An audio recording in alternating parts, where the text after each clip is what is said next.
bab yang kita kaji malam ini adalah babu ta'atul qalbi. Bab yang menerangkan tentang ketaatan hati. Jadi kalau bahasa ketaatan hati, ada pertanyaan taatnya dengan siapa? Ya tentu saja dengan Allah dan Rasulnya. Jadi hati kita itu manakala tunduk kepada Allah dan Rasulnya sudah pasti benar. Karena Allah dan Rasulnya itu semuanya mengajarkan kepada kita pada kebaikan yang akan membawa kepada surganya.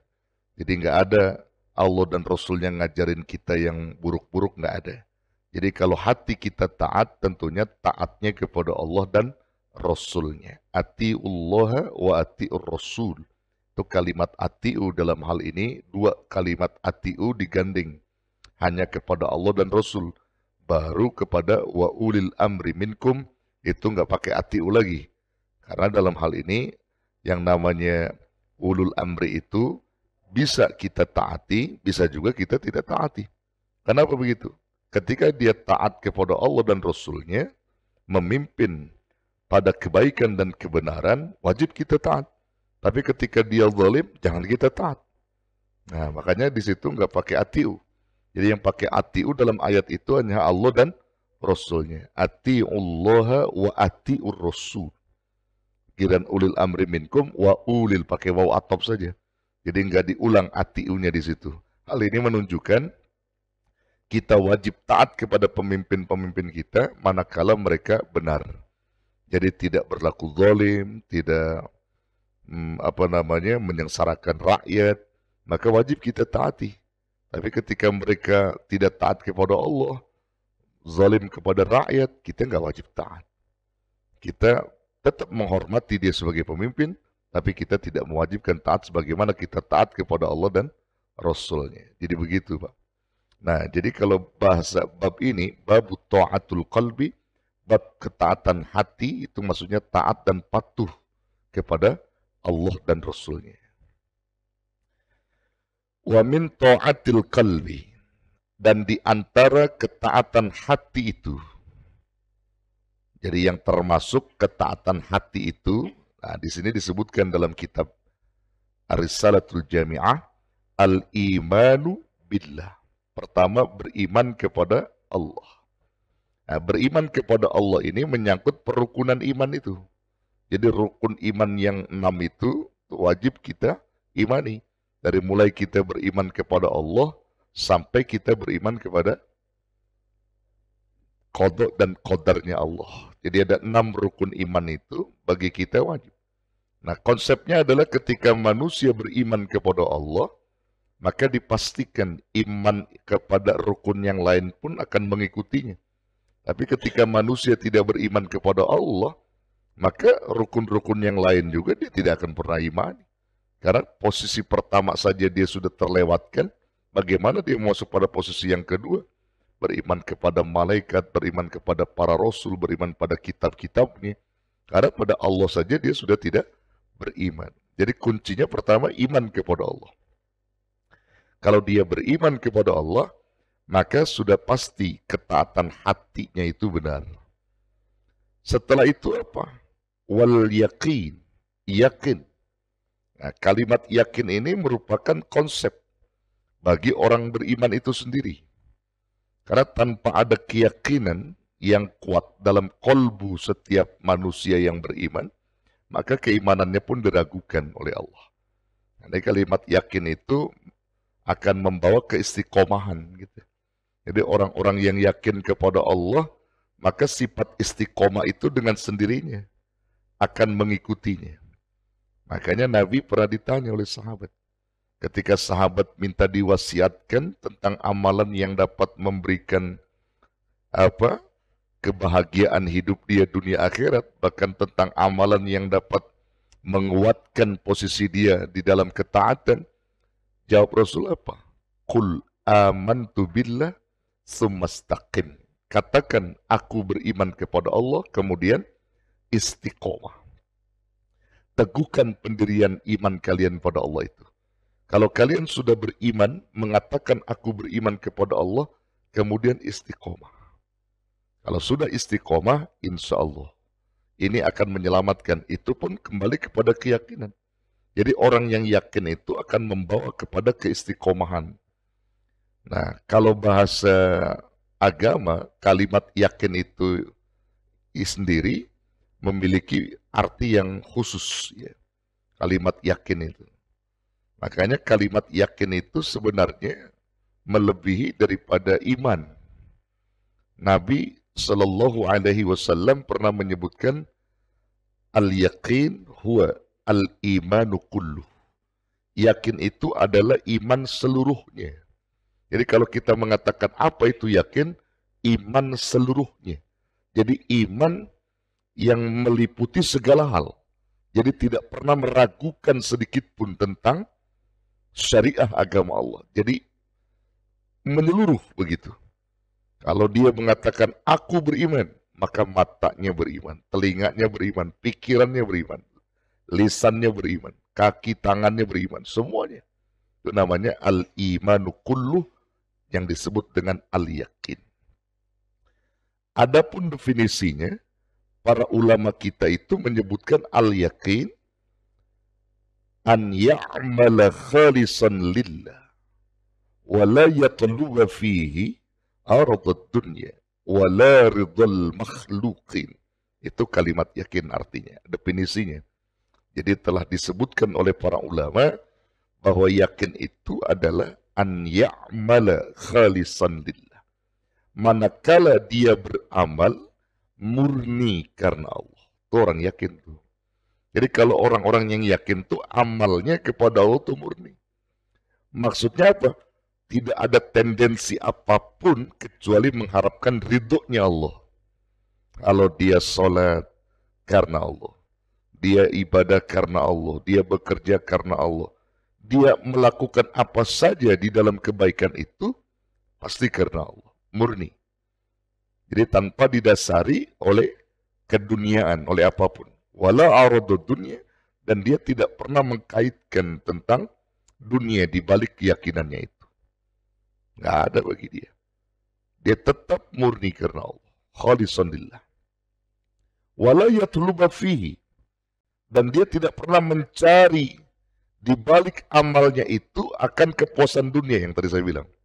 Jadi ketika dia beramal itu nggak ada tendensi dari keduniaannya. Jadi kalau saya melakukan ini, nanti dunia saya begini, nggak ada dia. Dia pasrahkan semua pada Allah. Nanti Allah yang mengatur dunianya buat dia. Dia hanya beribadah, melakukan sesuai dengan apa yang diperintah. Dia yakin bahwa Allah tidak akan pernah meninggalkan orang-orang yang taat dan tunduk kepadanya. Wala yatluba fihi aradad dunia. Kemudian apa lagi? Wala ridal makhluqin. Dan orang yang yakin itu adalah orang yang tidak pernah mencari keridhaan makhluk. Dia nggak pernah pengen dipuji orang. Nggak gila pujian, itu orang yakin nama Allah. Kalau orang-orang yang masih gila pujian, yang kalau berbuat sesuatu pengen dipuji, begitu, itu tandanya orang itu nggak yakin. Nggak yakin kepada Allah.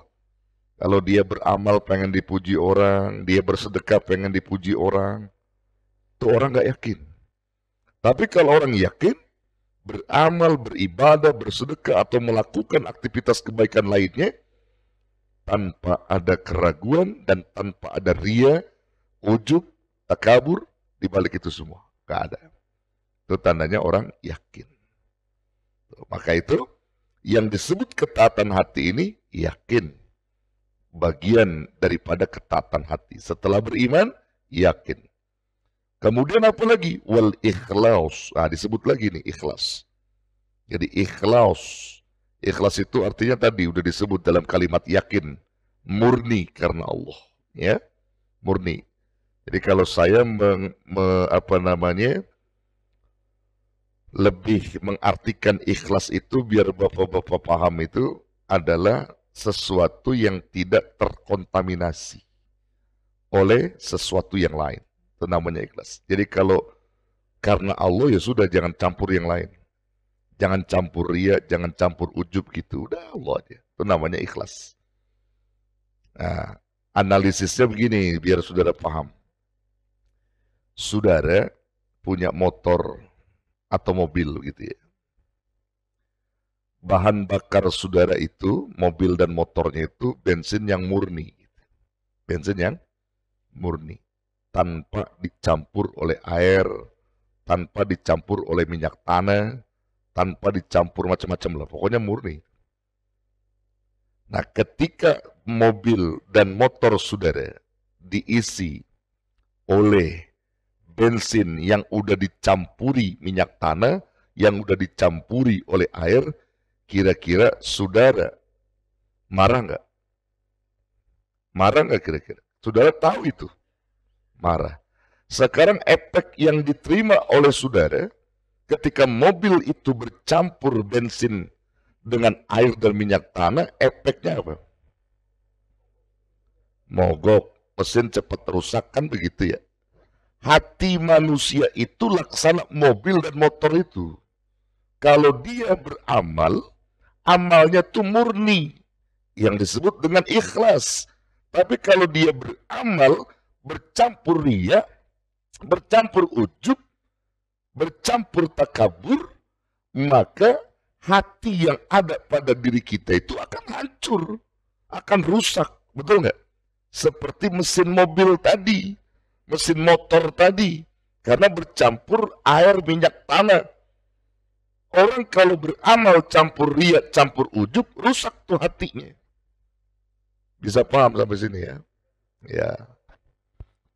Nah, maka itu ketaatan kolbu ini penting. Jadi ketika kita beramal, beribadah, yang masuk dalam kategori ketaatan hati itu adalah ikhlas yang ketiga. Setelah dia beriman dan yakin, maka ikhlas menempati posisi yang ketiga dalam ketaatan hati, murni karena Allah. Wa ma umiru illa liya'budullaha mukhlishina lahuddi. Dan tidaklah mereka, kita semua, diperintahkan untuk beribadah kepada Allah kecuali untuk memurnikan ketaatan kepada Allah. Jadi kalau Allah perintahkan kita ibadah untuk memurnikan taat kita. Jadi kalau ada sombong, ada riya, nggak diperintah sama Allah. Kalau kita ibadah hanya riya, ujub tuh nggak diperintah. Yang diperintah itu murni aja ibadah karena Allah. Inna sholati wa nusuki wa mahyaya wa mamati lillahi rabbil alamin. Nah, ini masuk ketaatan hati, saudara. Mana lagi? Wa tawaddu'u, tawaddu. Nah, ini juga kemarin kita udah bahas pada mukadimah ya. Wa tawaddu, tawaddu juga termasuk bagian ketaatan hati, rendah diri. Ya tidak sombong gitu ya. Tidak sombong. Tawaddu itu merendah diri gitu. Walaupun dia punya banyak kepuasan dunia gitu ya, katakan diberi kelebihan Allah dari dunianya, bagi dia tidak menunjukkan keduniaan, bahkan tidak menyakitkan orang lain gitu. Kemudian apa lagi? Ketaatan hati berikutnya adalah wan nasihatu lil muslimi. Memberi nasihat kepada orang-orang muslim. Itu juga termasuk ketaatan hati. Wa tawassaw bil haqq wa tawassaw bis sabr. Itu kalimat yang ada dalam Al-Quran yang menjadi ciri khusus orang-orang beriman. Ya, jadi orang yang akan selamat dunia akhiratnya dan tidak akan pernah rugi dia. Waktu bergulir dan waktu itu ada masanya, ada berakhirnya. Allah bersumpah atas nama waktu itu. Wal asri, demi waktu, demi masa. Innal insana lafi khusr. Sesungguhnya manusia itu benar-benar berada dalam kerugian. Benar-benar dalam kerugian. Semuanya ketahui. Artinya manusia umumnya begitu.